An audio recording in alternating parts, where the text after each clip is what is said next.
rwandiko Pawulo yandikiye Abakorinto igice cyaho cya mbere umurongo waho wa 9 aravuze ngo Imana iduhamagariye gufatanya n'umwana wa Yesu Kristo. Bibiliya yaravuze ngo nibabona imirimo yanyu myiza bazahera ko bahimbaza so mu ijuru. Icyo gihe uzaba ukoze igikorwa cyo gufatanya n'umwana wa Yesu Kristo. Waruzika uri umwambasaderi w'Imana wo gufatanya na Kristo gukora umurimo wa Yesu. Umuntu wese wiyemeje gufatanya n'umwana wa Yesu Kristo, inteko yose y'ijuru ibana nawe.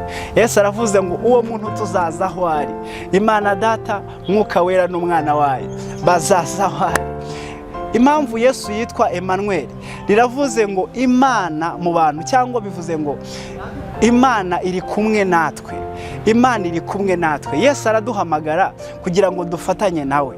Aravuze ngo rero Imana iri kumwe natwe. Yesu ni Emmanuel, Imana iri kumwe natwe.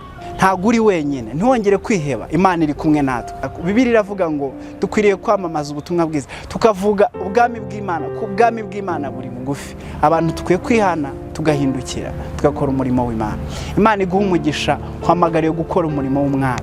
Imana ishimwe, uhamagariye gufatanya na Yesu Kristo kwamamaza ubwami bw'Imana.